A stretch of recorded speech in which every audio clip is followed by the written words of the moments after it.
हल्ली असा प्रश्न पडतो की नेमका मानसिक विकार म्हणजे का? किंवा आजूबाजूला बघितल्यावर असाही प्रश्न पडू शकतो की सगळ्यांनाच मानसिक विकार आहेत की काय? ज्या पद्धतीचे अनुभव आपल्याला येतात किंवा ज्या पद्धतीनं पटकन आपण रिॲक्ट करतो, जितक्या लवकर नातेसंबंध बिघडत जातात आपल्या स्वतःवरतीच अनेकदा जो कंट्रोल नसतो, त्यामुळे सुद्धा आपल्याला असं वाटतं की अरे काहीतरी गडबड आहे का?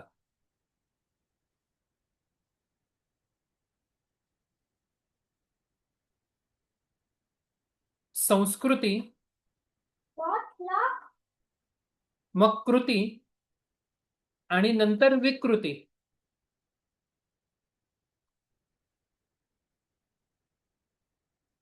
पराहम जितका स्ट्रॉंग तितकी संस्कृती जास्त चांगली असणार. इदम जितका जास्त स्ट्रॉंग होत जाईल हळूहळू मग ते विकृतीकडे आपण सरकत जातो. आणि ह्या दोघांच्या मध्ये जे येतं ते म्हणजे आपली कृती. थोडीशी बॅकग्राऊंड आधी आपण बघू आणि आपले जे मूळ सायकोलॉजिकल इश्यूज आहे आपण त्यांच्याकडे वळूया. नेमकं कशाला विकृती असं म्हणायचं? जेव्हा आपले विचार, आपल्या भावना आणि आपलं वर्तन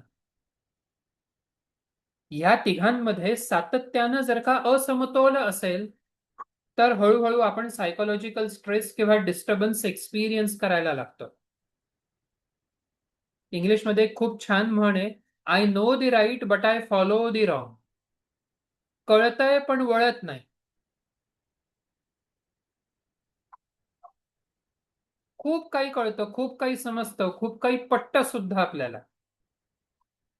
पण जेव्हा कृती करण्याची वेळ येते तेव्हा मात्र आपलं मन मध्ये कच खातं.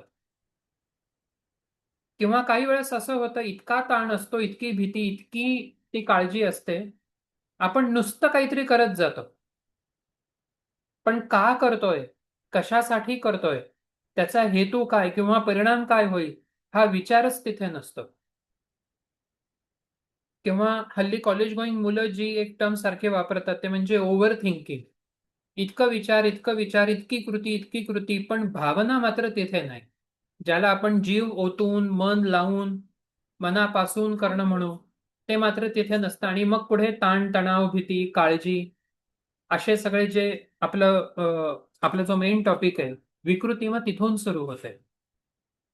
मात्र जर या तीन गोष्टींमध्ये समतोल असेल तर अधिक शांत, अधिक स्वस्थ असं जीवन आपण अनुभवू शकतो. आणि हाच मुद्दा योगामध्ये सुद्धा आहे, तो म्हणजे समत्वम योग उच्यते. समत्वम, बॅलन्स म्हणजे कशामध्ये? तर आपले विचार, आपल्या भावना आणि आपलं वर्तन ह्या तिघांमध्ये जर का समत्व असेल तर तिथे खऱ्या अर्थानं योग, किंवा युज धातूपासून जो शब्द तयार झाला तो म्हणजे योग. युज म्हणजे जोडणं. जिथे माझे विचार, माझ्या भावना आणि माझं वर्तन हे एकमेकांशी एका विशिष्ट पद्धतीनं जोडलं जात आहे समान पद्धतीवरती, त्याला योग असं आपण म्हणतो. का बरं विकृतींचा भाग आपण शिकावा? महत्वाचं कारण असं की दर 5 व्यक्तींमागे किमान एका व्यक्तीला कधी ना कधीतरी मानसिक अस्वस्थता जाणवतीये सध्या. लहान मुलांमधल्या ज्या काही मानसिक समस्या आहेत त्या जगभरात 50% वाढलेल्या आहेत. म्हणजे सोप्या भाषेत म्हणायचं झालं, दर 2 मुलांपैकी एक मूल कुठल्या ना कुठल्या तरी मानसिक आव्हानांना सामोरं जात आहे.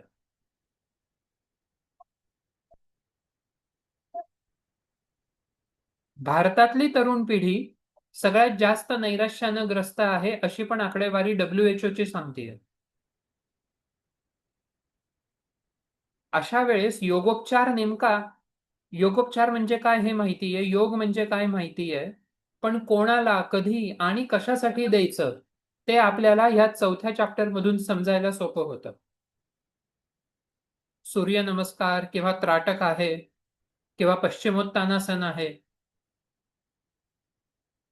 इव्हन त्रिकोणासन आहे किंवा मयूरासन आहे, सर्वांगासन आहे, योगनिद्रा आहे, या सगळ्यांचा उपयोग मानसिक विकृती कमी करण्यासाठी होतो. योगनिद्रा जर का योग्य पद्धतीनं समजून उमजून वापरली तर स्लीप डिसऑर्डर्स तिथे कंट्रोल होतात. आणि एकदा झोप नियंत्रणात आली, समुपदेशनातले काही संशोधन हे सांगतात की 60% जास्त काउन्सिलिंगच्या केसेस तिथेच रिझॉल्व्ह होतात, फक्त झोप जर का नियंत्रणात आली तर. मग quantitative of sleep, even qualitative of sleep. Upgradation आता सायकोलॉजिकल डिसऑर्डर्स मध्ये पण असं आहे की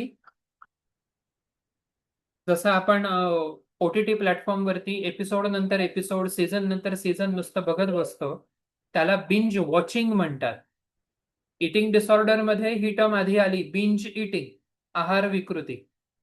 बका बका खाणं, त्याला बिंज इटिंग म्हणतात. आणि आपण काय खातोय याचं आपल्यालाच भान नसतं. बरं, इतकं खायचं आणि मग आपणच म्हणायचं की अरे बापरे, मी खूप खाल्लं, आता माझं वजन वाढणार, मग जे खाल्लंय तेच बाहेर काढावं.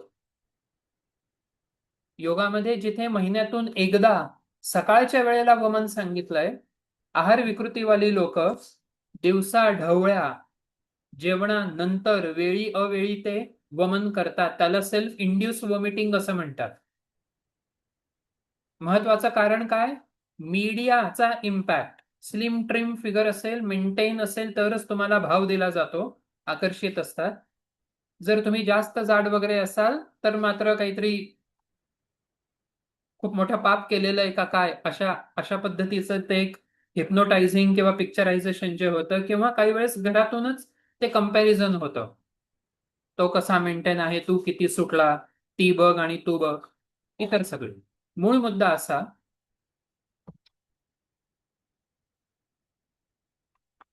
हा पहिला प्रश्न आपण स्वतःला विचारू शकतो का? Am I happy and peaceful in my life always? अर्थातच नाही. म्हणजे अनुभव आपल्याला असा येतो की काही वेळेस मी आनंदाच्या एका विशिष्ट पातळीवर असतो आणि मग मात्र माझा आनंद ढासळतो किंवा कमी होतो. आनंदाचा अनुभव कमी होणं म्हणजे दुःख, चिंता, काळजी, भीती, त्रास, ताण तणाव, वेगवेगळ्या गोष्टी येतात. गुरुप्रसाद, थोडं हळू. आणि ही जी अस्वस्थता आहे ती दिवसेंदिवस अनेकांची भरपूर वाढत चाललेली आहे. वेगवेगळी कारणे असतात. मुळात अपसामान्य किंवा विकृत हे कोणाला म्हणायचं किंवा कसं म्हणायचं, तर त्याची ही 4 महत्वाची लक्षणं आहेत. माझ्या मानसिकतेचा मला स्वतःला जर का त्रास होत असेल, सफरिंग, पेन किंवा डिस्कम्फर्ट, मला बदलत्या परिस्थितीशी जुळवून घेण्यामध्ये जर समस्या येत असतील, अडॅप्टिव्ह म्हणजे समायोजन, माल अडॅप्टिव्ह म्हणजे असमायोजन. आजूबाजूच्या लोकांशी जुळवून घेता येत नाही, आजूबाजूच्या परिस्थितीशी किंवा वातावरणाशी जुळवून घेता येत नाही, सारख्या तक्रारी आहेत, असं जर वारंवार होत असेल तर याचा अर्थ कुठेतरी माझा मानसिक समतोल ढासळतो. ज्या समाजामध्ये मी राहतो त्या समाजाने घालून दिलेले नियम किंवा मानके जर माझ्याकडून पाळली जात नसतील आणि त्याचा मला किंवा इतरांना त्रास होत असेल तर ते विकृतीचं लक्षण आहे.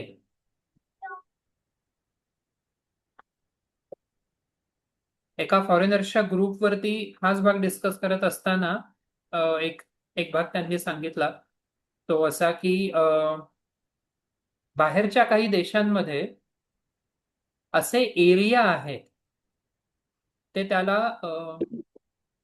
नूड बीच असं म्हणतात. नूड म्हणजे विवस्त्र.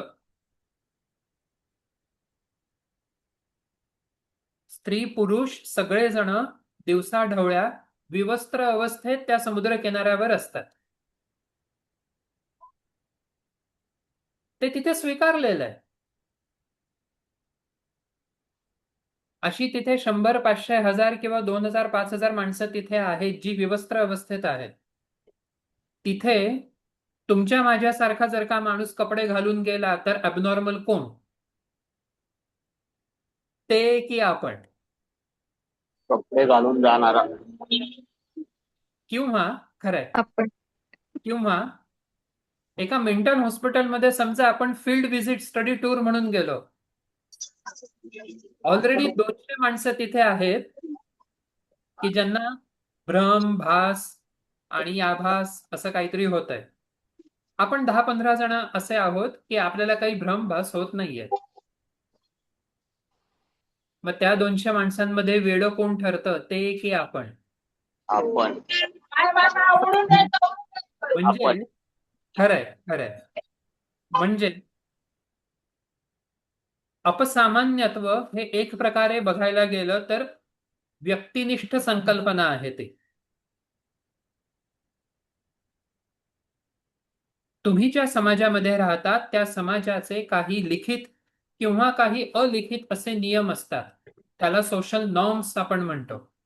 ते नॉर्म्स जर का फॉलो होत असतील आणि त्यामुळे जर आपल्याला आणि इतरांना सुद्धा एक प्रकारचा उपयोग, फायदा, सोय होत असेल तर ते पाळणं अगदी साहजिक आहे, स्वाभाविक आहे, अपेक्षित आहे. मात्र त्याच समाजामध्ये राहून, समाज इथे अर्थात व्यापक अर्थ नाहीये, एखाद्या विशिष्ट जातीचा भाग म्हणून समाज असं नाही.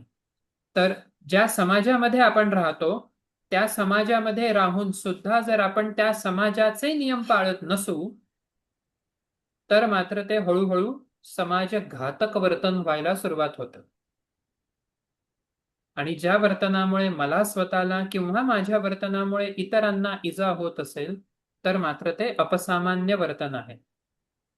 असं अपसामान्य किंवा विकृत वर्तन याचे 1950-60 मध्ये फक्त 150 प्रकार होते मानसिक आजारांचे, जे 2013 मध्ये 350 ते 400 मानसिक विकृतींचे प्रकार झाले आणि जे अर्थात आणखीन वाढत चाललेले आहेत. म्हणजे आपल्या योगाचा उपयोग होणारा गट किती मोठ्या प्रमाणात वाढतोय, योगोपचार, योगा थेरपी याचा स्कोप किती आहे तो आपल्याला समजू शकतो. थोडक्यात जी लिस्ट आहे किंवा मेन ज्याला टायटल्स आपण म्हणू ते असे न्यूरो डेव्हलपमेंटल आणि मग अर्थात त्याच्यामध्ये परत उपघटक आहे सगळे किंवा सब डिसऑर्डर्स.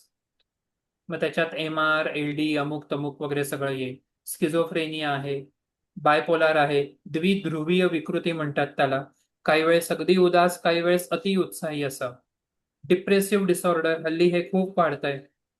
सतत चिंता, अँझायटी डिसऑर्डर, कधी होईल, कसं होईल, काय होईल, चुकलं तर, मग नाही झालं तर, असं काही वाईट झालं तर. या अँझायटी डिसऑर्डरचे सुद्धा 6 ते 7 वेगवेगळे शेड्स आहेत.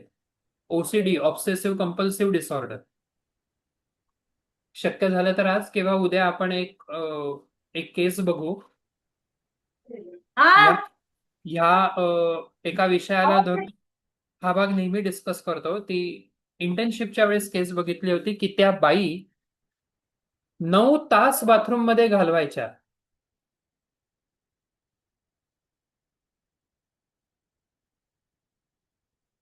हळूहळू उपचारांनी 9 तासावरून ते प्रमाण 1.5 तासावरती आलेलं होतं. ते नेमकं काय आहे तोही भाग आपण बघू. ट्रॉमा म्हणजे भूतकाळामध्ये काहीतरी झालेलं असतं, लहानपणी असं काहीतरी झालेलं असतं आणि व्यक्ती मानसिकदृष्ट्या तेच सारखं आठवत असते. असं असं झालं, असं झालं, मग मला असा त्रास झाला आणि म्हणून आज मी असा वागतो किंवा वागते वगैरे वगैरे. म्हणजे तो ट्रॉमा, तो मानसिक आघात अजूनही आहे.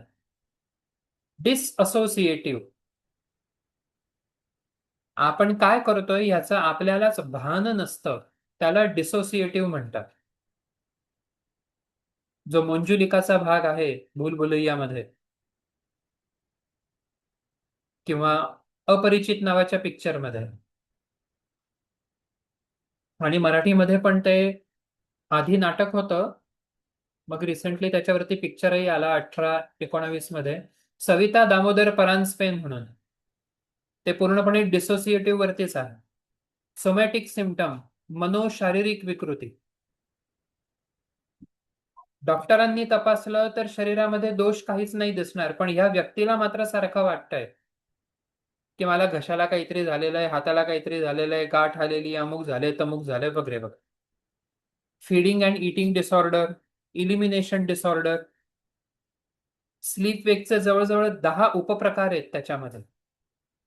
निद्रा विकृतीचे, झोप लागत नाही, झोपेमध्ये चालणं, बोलणं, वेगवेगळ्या गोष्टी. सेक्शुअल डिस्फंक्शन्स आहेत, डिस्ट्रप्टिव्ह जेंडर, इव्हन व्यसनांशी संबंधित ज्या वेगवेगळ्या विकृती आहेत. आधी फक्त आणि फक्त दारू आणि सिगार यांचंच व्यसन होतं.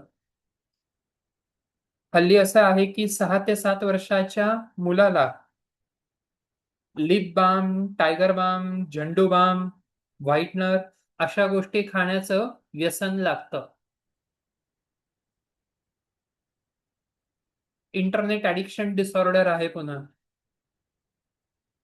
न्यूरोकॉग्नेटिव्ह किंवा पर्सनॅलिटी किंवा पॅराफिलिक आणि डिजेनरेटिव्ह, म्हणजे जे हाही एक भाग अनफॉर्च्युनेटली वाढतोय, तो म्हणजे डिमेन्शिया, अल्झायमर, पार्किन्सन. विकृतींबद्दल अर्थात आपण बोलतोय. थोडक्यात आपण दुसरी बाजू समजून घेऊ, ती म्हणजे मग मग नेमकं नॉर्मल असं कोणाला म्हणायचं? आपण कशावरून म्हणायचं की मी नॉर्मल आहे किंवा माझ्यामध्ये पण विकृती आहे? ही 5 लक्षणं आपण समजून घेऊया, किंवा या 5 गोष्टी.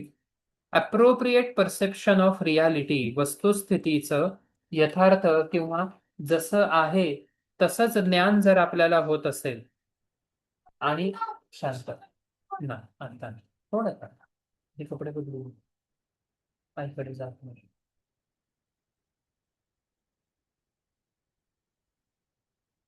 समोर गोष्ट एक आहे आणि आपण सारखं त्याच विचारात असू की असं झालं असतं तर, किंवा तसं झालं असतं तर, जर हे झालंच नसतं तर, आय विश मी इथे असतो, जर मला याच्याऐवजी ते मिळालं असतं तर. एक तर आपण सातत्यानं भूतकाळात राहतोय किंवा भविष्य काळात राहतोय, वर्तमान मात्र आपल्याकडून दुर्लक्षित राहतो.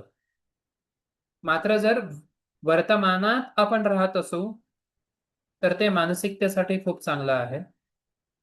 आपल्या स्वतःवर जर कंट्रोल असेल, नियमन असेल, तर ते सुद्धा नॉर्मल सर्वसामान्यतेचं लक्षण आहे. मी ठरवलं उद्या मला 5 वाजता उठायचंय आणि मी माझा 5 वाजता उठलो. मी खूप ठरवलं होतं 5 वाजता उठायचं, पण माझ्याकडून झालं नाही, उठलं गेलोच नाही.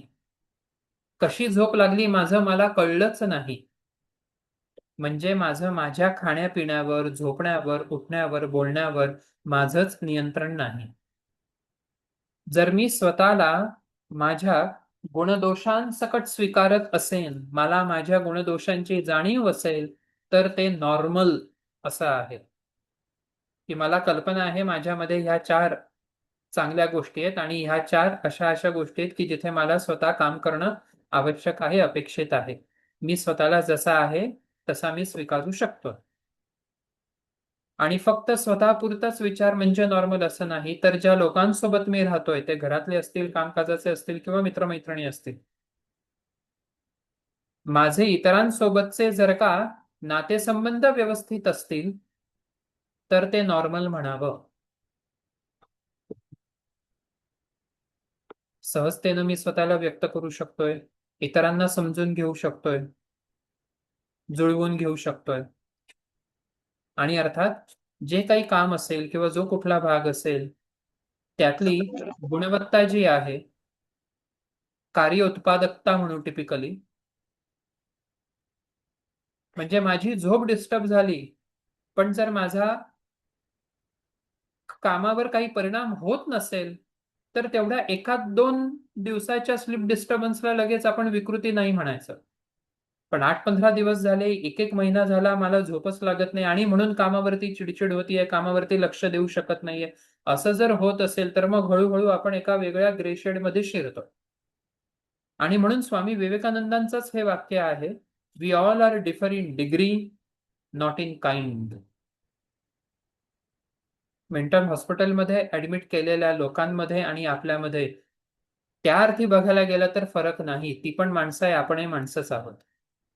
त्यांना जी भीती, त्यांना जे नैराश्य वाटतं ते 80% असेल, आपल्याला जे नैराश्य वाटतं ते 20% असेल. एवढाच काय तो फरक आहे. आपलं नैराश्य जर वाढत गेलं तर हळूहळू आपली सुद्धा कॅटेगरी ती बदलू शकते. आणि म्हणून ह्या हा जो सगळा भाग आहे किंवा हा जो विकृतींचा घटक युनिट आहे ते आपण बघणार आहोत. आणि याची जी सुरुवात आहे ती अर्थात मुळात हे हे मानसिक आजार किंवा मानसिक विकृती का बरं होते, तर महत्वाची कारणं म्हणजे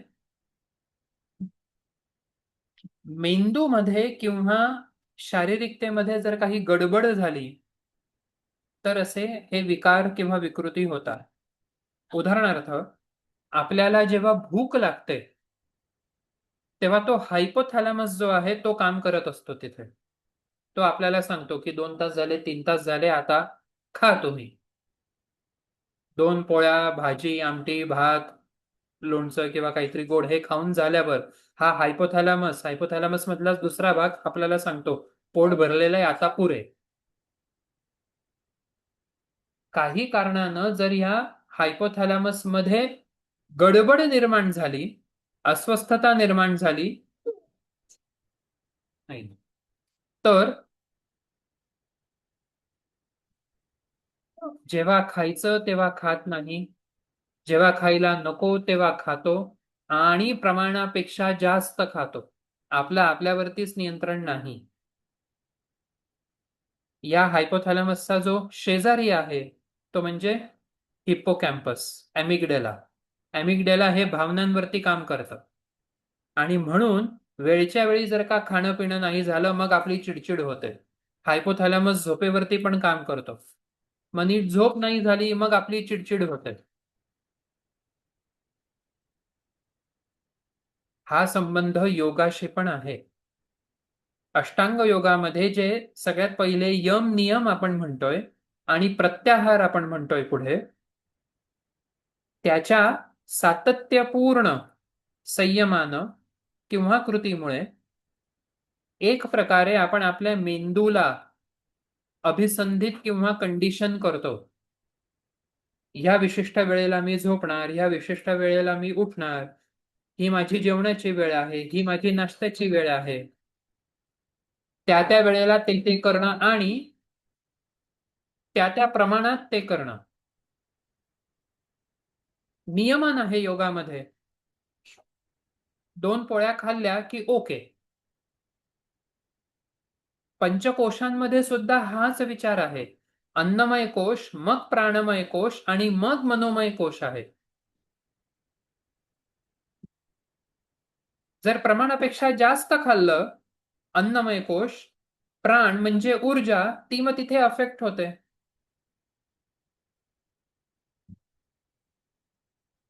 अक्षय तृतीयेला उद्या पोटभर आमरस खाल्ल्यावरती किंवा 3 वाट्या छान आम्रखंड खाल्ल्यावरती मानसशास्त्राचा अभ्यास करू का आपण दुपारी 2 वाजता? ते जसं आहे तसंच यम, नियमन, प्रत्याहार, ज्ञानेंद्रियांना जो आधार जो जो आहार आपण देतो त्याचा परिणाम आपल्या मानसिकतेवरती होत असतो.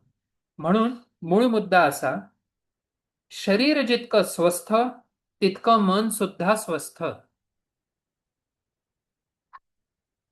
म्हणून योगामुळे आपल्या मानसिकतेमध्ये सकारात्मक बदल होत असतात.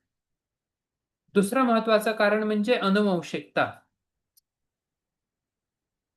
आईवडली आईवडिलांची उंची असेल मग मूल सुद्धा उंच होतं. हे जसं आहे तसं आईवडिलांचा स्वभाव जर का तापट असेल, आईवडिलांना जर का नैराश्य असेल, आजी आजोबा काका मामा आत्या यांना जर कुठल्या ना कुठल्या मानसिक व्याधी असतील, पुढच्या पिढीमध्ये अशा व्याधी होण्याचं प्रमाण दुप्पट किंवा तिप्पट असतं. कारण तीच गुणसूत्र पुढे कंटिन्यू होतात.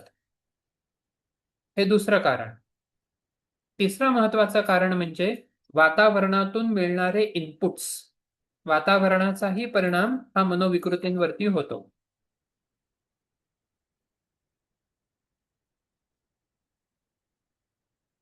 मूलभूत गरजा जर का भागवल्या जात नसतील आणि सातत्यानं जर का ते नकारात्मक किंवा चिंतातूर वातावरणामध्ये व्यक्ती असेल, तर हळूहळू त्या व्यक्तीचं मन आणि शरीर त्याच पद्धतीने रिस्पॉन्स द्यायला लागतं.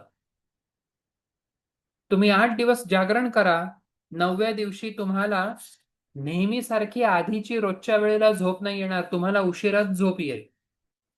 कारण त्या 8 दिवसांमध्ये हळूहळू ते मेंदू अडॅप्ट अडॅप्ट करतं की आता आपण उशिराच झोपायचंय, ऍडजस्ट करू, झोप मारू आपली, 4 तासात कसं तरी झोपू आणि मग आपली पुढची कामं करू. We get use to our stressors.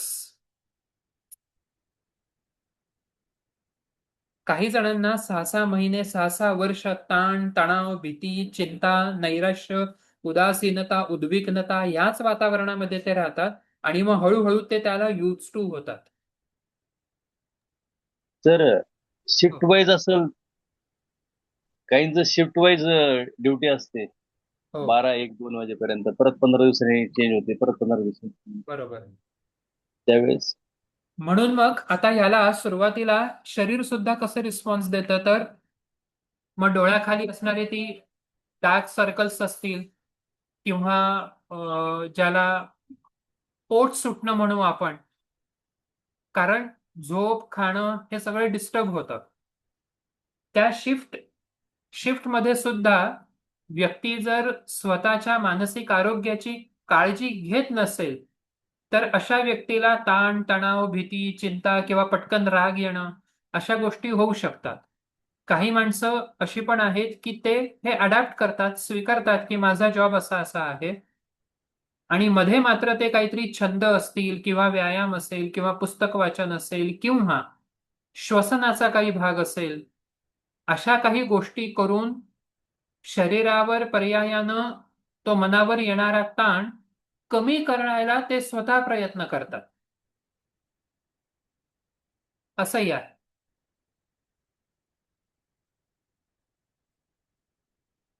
म्हणून अनुवंशिकता झालं, मेंदू झाला, वातावरण झालं, संगत झाली, गरजा न भागव म्हणजे आपल्या गरजा पूर्ण न होणं, अशा कारणांमुळे सुद्धा ही मानसिक विकृती होत असते.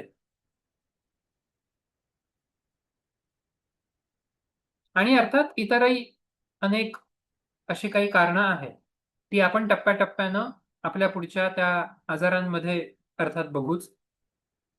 सिलेबस मधला आणखीन एक अत्यंत महत्वाचा जो जो मुद्दा आहे तो म्हणजे स्किझोफ्रेनिया. मराठीत त्याला छिन्न मनस्कता असं म्हणतात.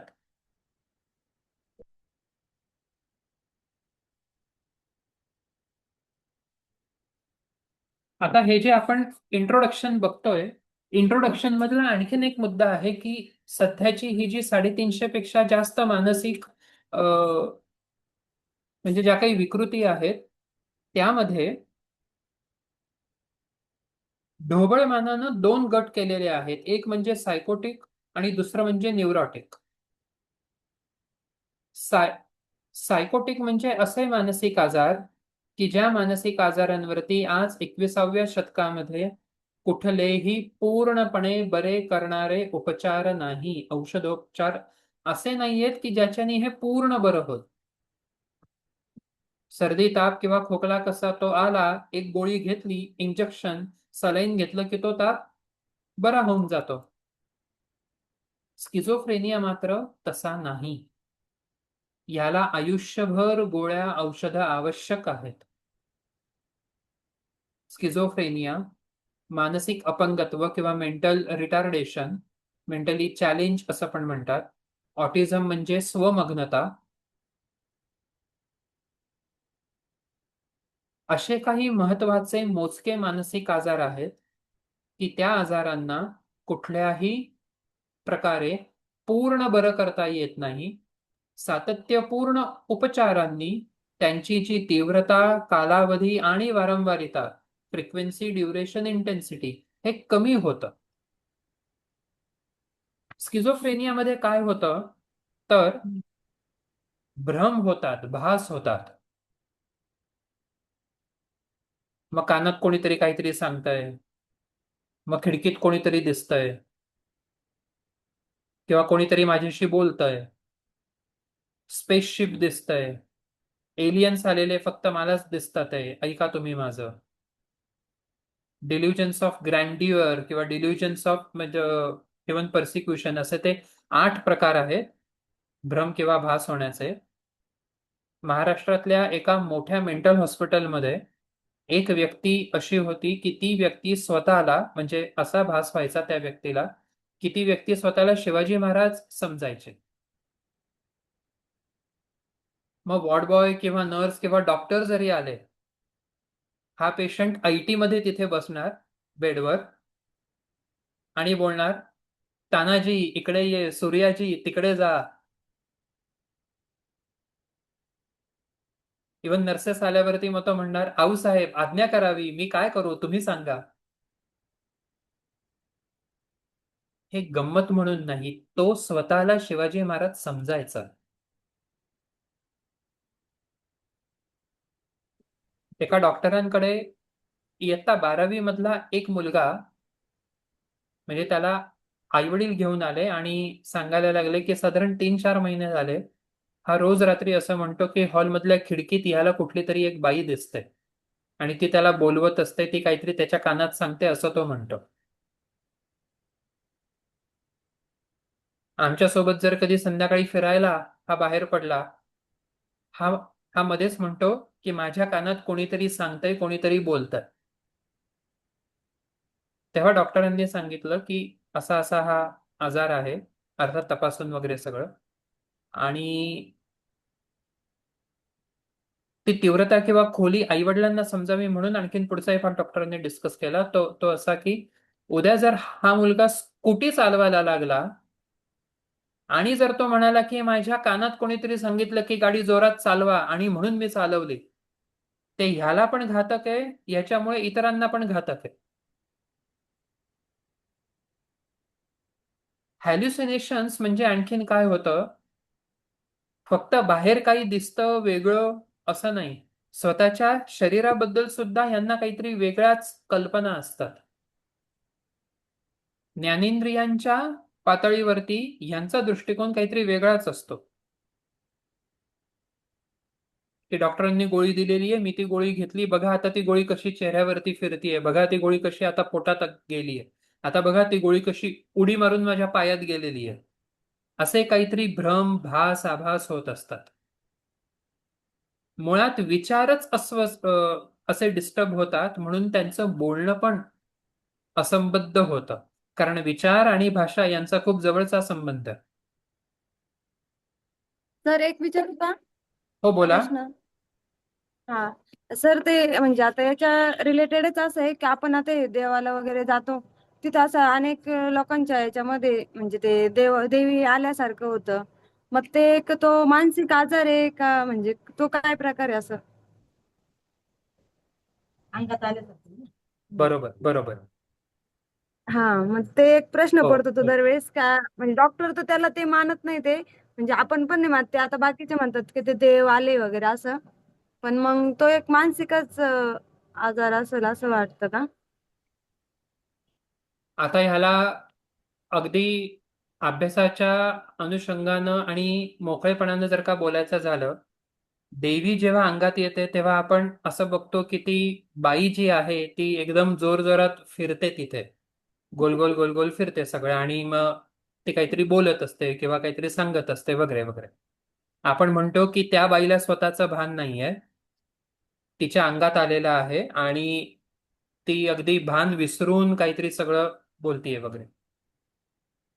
फक्त निरीक्षणाचा भाग म्हणून जी काही श्रद्धा आहे त्या श्रद्धेचा पूर्ण आदर ठेवूनच पुढचं बोलतोय मी. त्या बाईच्या जर खरंच अंगात येत असेल आणि त्या बाईला जर खरंच स्वतःचं भान नसेल, गोल गोल गोल गोल फिरत असताना नकळतपणे पदर जो खालती जातो ती बाई सहजतेनं तो पदर सावरते, म्हणजे तिला ते भान असतं. मग ती बाई बेभान होऊन हे करतीये किंवा खरंच अंगात आलं आणि त्या बाईला स्वतःची काही जाणीवच नाही असं आपण कसं म्हणायचं? हो बरोबर. 4 लोकांमध्ये आपण आहोत, पदर खाली जातोय, ते योग्य नाही, तो पदर वर करावा ही जाणीव त्या बाईला असते, अर्थात ती असायलाही हवी.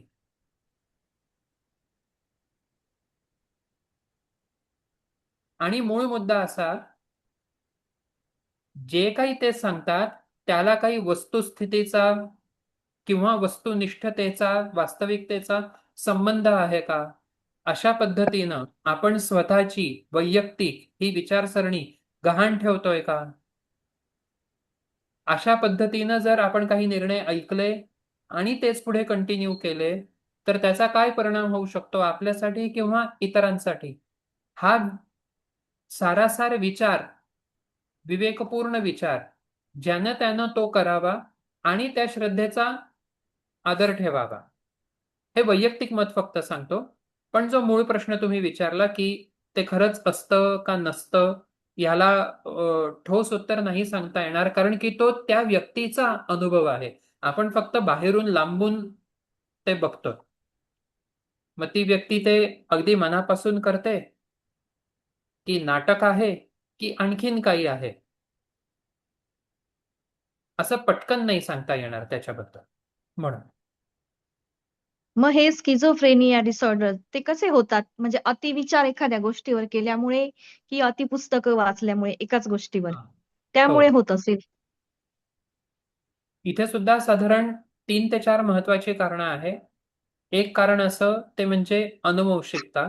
आई वडील आजी आजोबांना वगैरे जर असा कुठला ताण तणाव किंवा अशा प्रकारची काही लक्षणं असतील तर मग ते पुढे असं कंटिन्यू होतं. एक दुसरं महत्वाचं कारण म्हणजे आपण जसा मेंदूचा विचार केला, मेंदूमध्ये काही रासायनिक संप्रेरक असतात, त्याला इंग्लिशमध्ये न्यूरोट्रान्समीटर्स म्हणतात.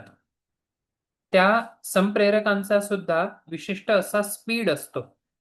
तो स्पीड जर का डिस्टर्ब झाला तर अशा मानसिक विकृती होतात.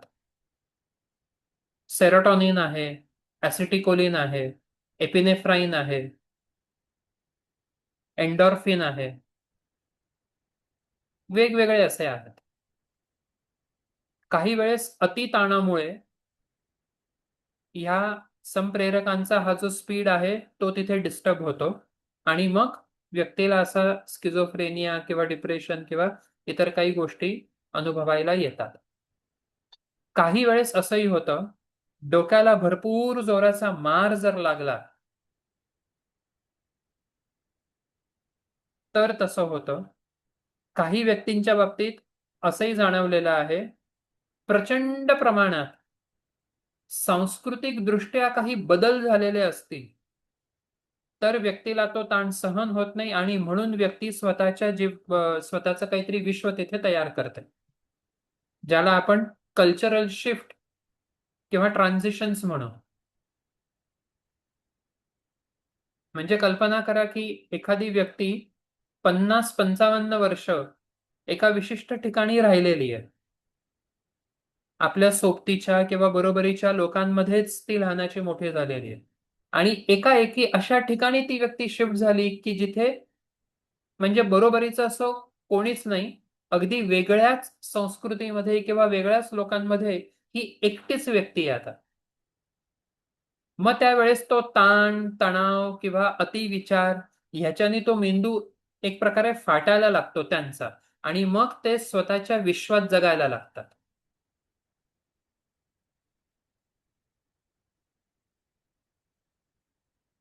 काही वेळेस असं पण लक्षात आलेलं आहे की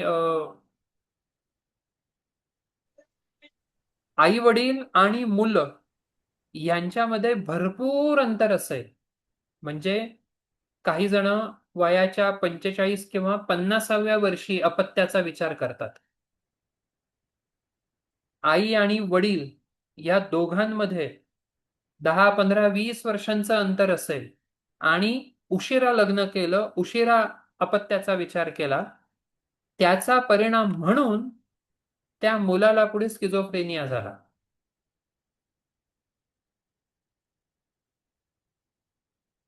म्हणून योगामध्ये सगळ्या गोष्टींचा विचार आहे. गर्भसंस्कार म्हणजे काय, गर्भधारणा, आणि म्हणून आपल्याकडे सुद्धा तो शब्द खूप चांगला आहे, फॅमिली प्लॅनिंग. नीट विचारपूर्वक ह्या गोष्टीचा विचार करायला हवा. ते म्हणजे स्किझोफ्रेनिया. होतंय follow? Sir one more thing, हो. आपण हो. ड्रीम्स म्हणतो, मग जर रिपीटेड ड्रीम्स जर आले ते त्या रिलेटेडच असतं का मग?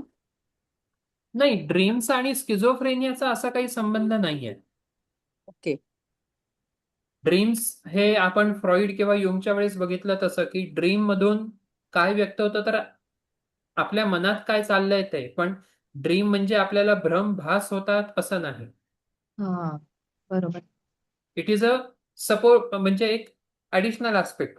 झोपेमध्ये आपल्याला खूप काहीतरी भास होतात की अमक्या ठिकाणी गेलोय किंवा तमक्या ठिकाणी झालोय, किंवा काही वेळेस असं होतं की रात्री 12 वाजता धुरंधर बघितला आणि मग ते पहाटे 4 वाजता तीच काहीतरी आपल्याला स्वप्न पडली की आपण पाकिस्तानात आहे, अमुक तमुक. तर ते सब्जेक्टिव्ह झालं. पण कॉन्शियस स्टेटमध्ये असताना सुद्धा जर का आपल्याला भ्रम भास होत असतील, तर मात्र ते वेगळ्या शेडमध्ये जातं. तर आपण कसं झोपतो त्याच्यावरती पण स्वप्न असतात ना. म्हणून योगिक जीवनशैली अत्यंत महत्वाची. योग्य वेळी झोपणं, झोपताना त्या शांत चित्तानं झोपणं, संथ श्वसन करून झोपणं, स्क्रीन टाइम पासून लांब राहणं, हा सगळा भाग त्याच्यामध्ये आहे.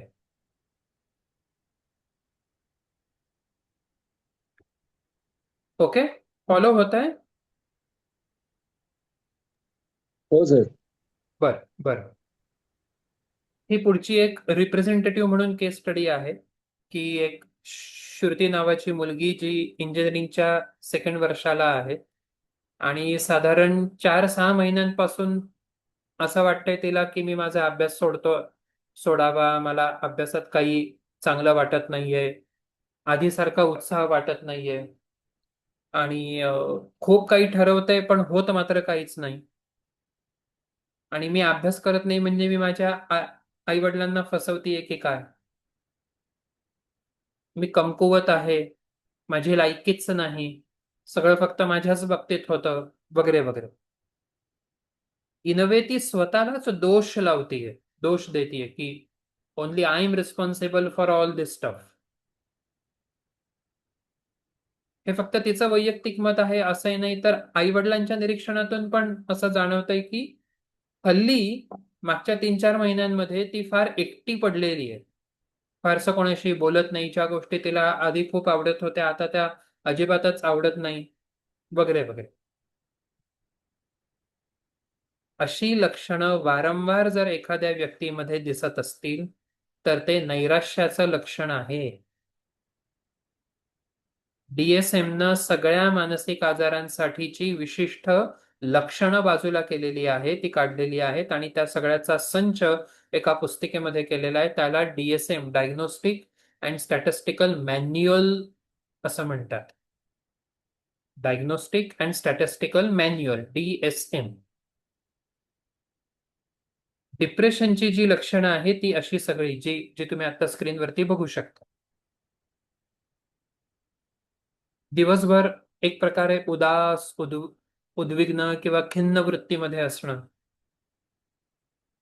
कुठल्याच गोष्टीमध्ये आनंद उत्साह अजिबात न वाटणं, अचानक वजन वाढणं किंवा अचानकपणे वजन कमी होणं, खूप झोपणं किंवा अजिबातच झोप न लागणं, टोकाच्या गोष्टी. शारीरिक नाही पण मानसिक थकवा येणं, हे करावंसं वाटत नाही, ते करावंसं वाटत नाही, इच्छाच नाही, अमुक तमुक तमुक. स्वतःलाच दोष देत राहणं, वारंवार रडू येणं, कुठलाच निर्णय घेता येत नाही, आणि आणखीन टोकाचं म्हणजे सेल्फ हार्मिंग किंवा सुसाइडल आयडिएशन. संपवून टाकू का काय स्वतःला, किंवा मी नसलो तरच बरं, किती वाईट होतंय सगळं, हे फक्त माझ्याच बाबतीत होतं. ह्याच्यातली सगळी सर ह्याच्यातली सगळी लक्षणं दिसतात का, ह्याच्यातली काही दिसतात? काही म्हणजे निदान 6 ते 7 तरी लक्षणं 2 आठवड्यांपेक्षा जास्त जर एखाद्या व्यक्तीमध्ये असतील तर ते डिप्रेशन होऊ शकतं. प्रोव्हाइडेड DSM-नं ह्या म्हणजे सगळ्याच मानसिक आजारांना हा भाग सांगितलाय की ही लक्षणं किंवा म्हणजे हा भाग विचारात घेताना त्या त्या व्यक्तीच्या सांस्कृतिक निकषांचाही संबंध विचारात घ्या. कारण उदाहरण म्हणून सांगतो, एखाद्या व्यक्तीच्या घरी जर कोणाची डेथ झालेली असेल, घरातल्या नातेवाईकांना ही सगळी लक्षणं तेव्हा 8-15 दिवसांमध्ये, एखाद महिन्यामध्ये नक्की जाणवणार. मग घरातल्या इतर व्यक्तींना लगेच आपण डिप्रेशन झालं असं म्हणायचं का? अर्थातच तिथे नाही. कारण आपल्या संस्कृतीमध्ये मृत्यूनंतर म्हणजे नातेवाईकाच्या मृत्यूनंतर अशी लक्षणं जाणवणं हे एक प्रकारे स्वीकारलेलं आहे. त्याला आपण एक मिनिट.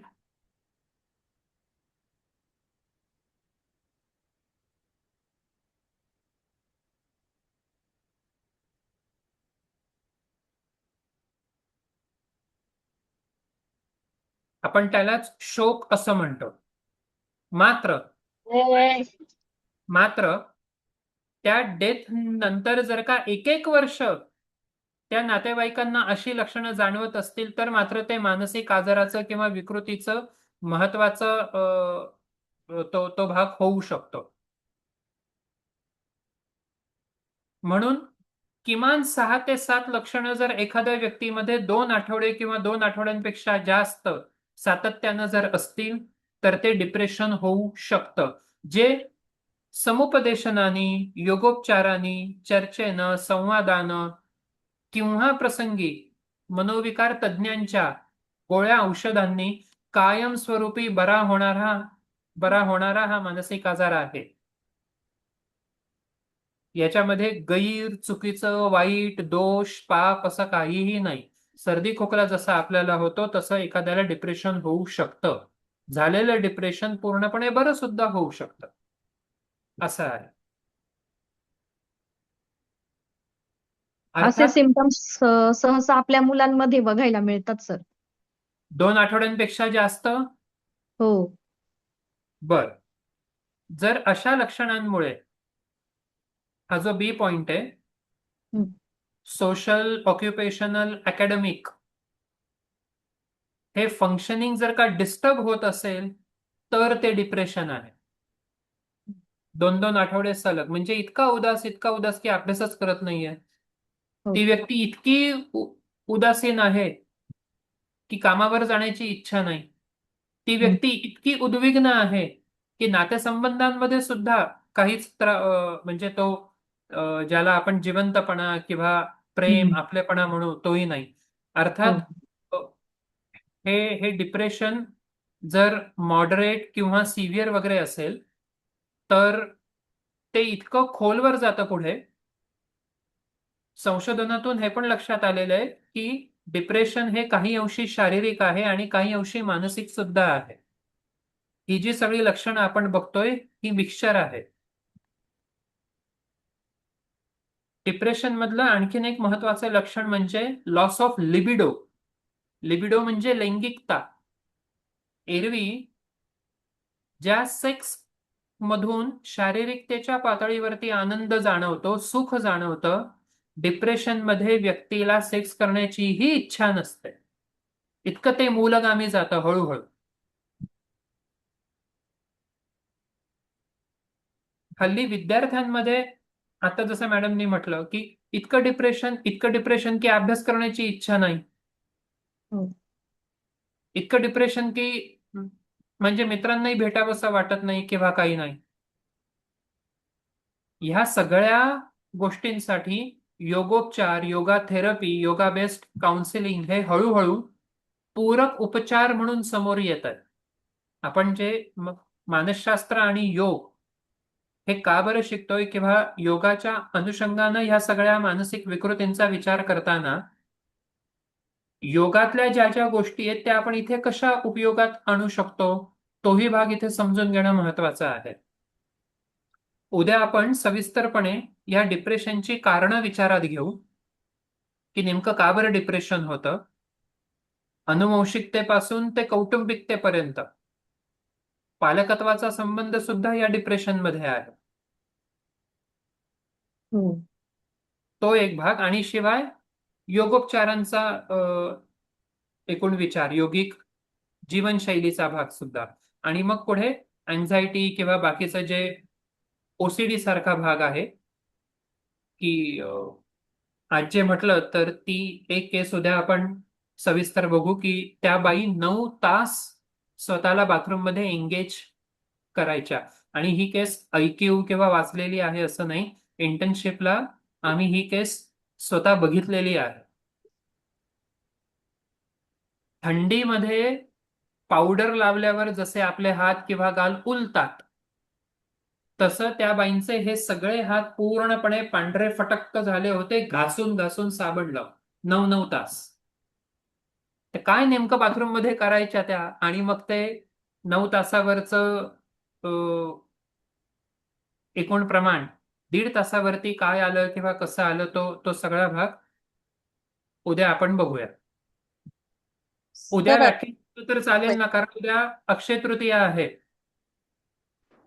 उद्या रात्री सकाळी सुट्टी दिलेली आहे, पण रात्री चालेल सर. चालेल सर संध्याकाळी. रात्री चालू शकेल ना सगळ्यांना? हो, ओके. हो हो. हो हो हो हो चालेल. किती वाजता साधारण? याच याच timing ला 7:30 ला. 8:30. 7:30 ते 8:30. हो हो. तर मेनोपॉज मध्ये पण डिप्रेशन्स येतात ना फिमेल्स मध्ये? डिप्रेशनचे सिम्पटम्स असतात ते खरंय, आणि इव्हन म्हणजे तोही भाग उद्या होईलच अर्थात. It is also called as post partum depression after pregnancy at the time of feeding. आणि मेनोपॉज आपण हाँ, मेनोपॉज में भी होता है, सिम्टम्स वैसे होते हैं, वो सिर्फ उस पर्टिकुलर ऐसे ड्यूरेशन के लिए होता है, और उसे बायोलॉजिकल बेस होने की वजह से डिप्रेशन एज ए डिसऑर्डर नहीं कहा जाता उसे. वो स्टेट ऑफ माइंड होती है, लेकिन डिसऑर्डर ऐसी कैटेगरी नहीं दी जाती उसे.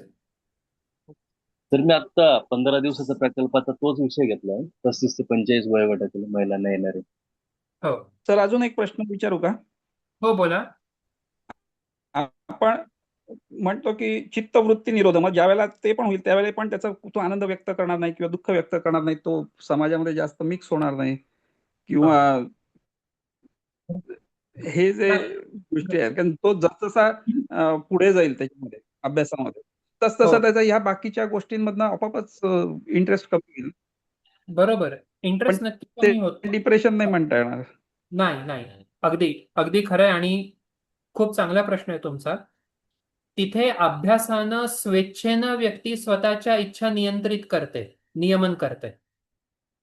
शिवाय योगाचा अभ्यास करून त्या व्यक्तीच्या वागण्या बोलण्यानी त्या व्यक्तीला स्वतःला किंवा इतरांना कुठलीही इजा होत नाही, त्रास होत नाही.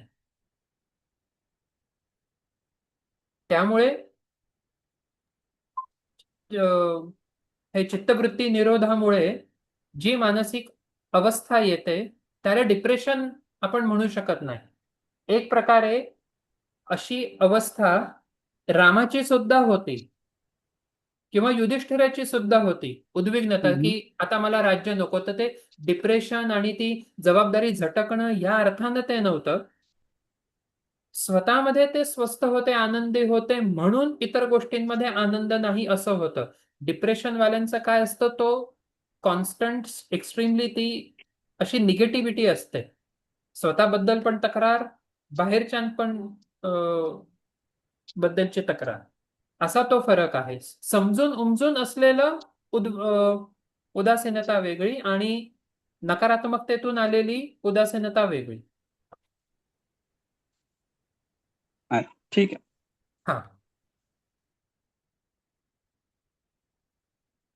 येस, उद्या कंटिन्यू करू आपण. हरिओम. ओके. येस. हरिओम.